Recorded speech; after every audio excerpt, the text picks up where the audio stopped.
What's this? 2 quick looks in a week? Let's go. Anyway guys, welcome back to the channel. Today we are looking at Jurassic Park Danger, the adventure strategy game by Ravensburger. Now, this was a birthday gift, and I played it once, really enjoy it. I'm not normally one for the mass-produced kind of board games, as pompous as that sounds. But you know what, it's Jurassic Park, it plays really well, so let's have a quick look. Okay, let's get into this. So, instructions, of course. Very short rulebook. There are a few issues with the rulebook, but you can go onto forums and you can rectify the things that they kind of breeze over anyway, so we'll move that out of the way. Now the board, very interesting. Look at that, I will show you that later on. First of all, let's get to the components. So, we start with the dice. Just the standard dice. You use this to perform skill checks in the game. Jumping, climbing, certain things it will... I'll show you. Next we have the lovely little printed dinosaurs. So one player is the dinosaur player, the rest of the players are characters from the film. So we've got the Dilophosaurus, we have the lovely T-Rex, and the Velociraptor. Next, players of the human characters use lovely coloured meeples, which will coincide with a coloured character card. And these are all of the little bits that go on to the board itself. We've got electric fences, we've got tokens for the characters, and specific areas of the board as well. That's the maintenance shed. There are a few others as well. So next, the character boards. Dinosaur player takes this, places that in front of them. You've got a section for your draw pile, play your cards, discard, that kind of stuff. And then, look at these. All of the players get their own character mat as well, just like the dinosaur player, but this time you have a burn pile. So the gist of this game is each character has a hand of cards, and you play a card every turn. Once you've played it, you burn that card.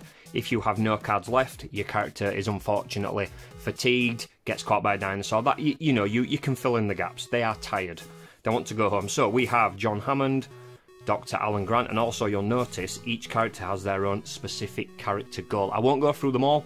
Feel free to pause the video if you want to take a look at them, but I will do a playthrough at some point. I always say that, but I will. I promise I will.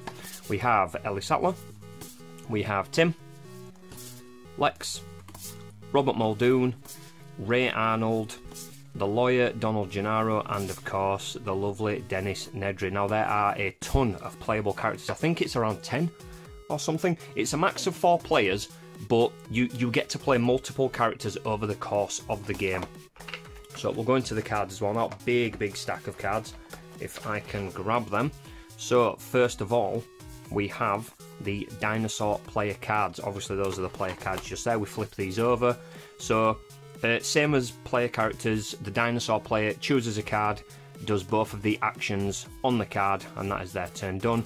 The aim for the dinosaur player is obviously to eat as many humans as possible to win the game. The player characters need to do certain things on the board to call in the rescue helicopter and then get the heck off the island. When a certain number of players, certain number of heroes, characters get off the island, depending on how many players are playing, you then trigger the win condition. But if so many are eaten, then the dinosaurs win. And every deck is different. This is what I really like about this game. It is quite basic, but I do enjoy it.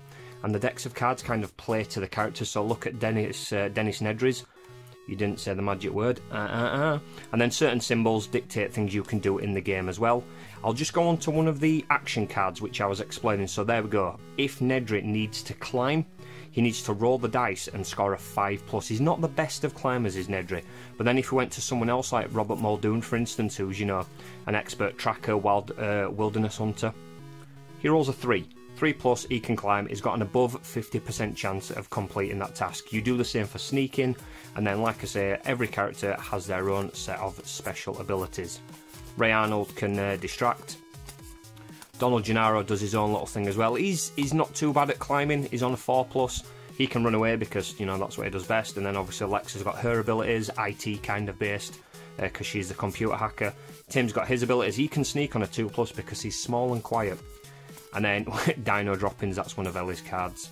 And then Chaos Theory, Ian Malcolm, I'm sure he's got a card with something to do with Chaos Theory. Oh yeah, there we go, Chaos Theory of course. And then Alan Grant, Dino Expert, give me a hand, he helps out other players. And Hammond. He's like, he's not the best character to play as, to be honest. Spare no expense, yeah, you can buff other people's roles, but yeah, if you are John Hammond, you want to escape quickly. So that is the entirety of the components. Like I say, quite a basic game, but it is really, really fun. So how about I show you this lovely board now? Right, this pile of pieces will become the lovely Dino Island. So with a little bit of magic, we'll instantly transform it. And that is the board setup. So it's quite a big board, lots of pieces, and it's randomly generated as well. So all of these hexes, I'll just show you.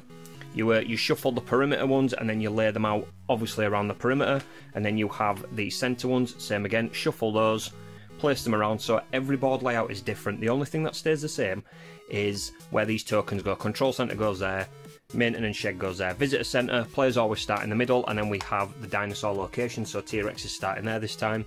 We've got the Dilophosaurus up there, and we have the Velociraptor. So yeah, aim of the game, complete tasks, do certain things, get down to the bottom after being able to summon in the helicopter, of course, and then if you can get as many people rescued as the player amount dictates, you win the game. It's really, really cool. I really do like this board. It's a little bit messy because I'm on a carpet, but yeah. So that is Jurassic Park, my friends. Hope you enjoyed the video. Thank you so much for watching. Leave a comment. If you've played this, or if you're interested in playing this, it's really, really cool. There is another Jurassic Park game. Well, it's Jurassic World, but it's more a park simulator. You know, kind of like Zoo Tycoon video games, that kind of thing. Whereas this is just a player escape, hand management kind of game. But it's really cool. But anyway, guys, until next time, have an awesome one. See you then.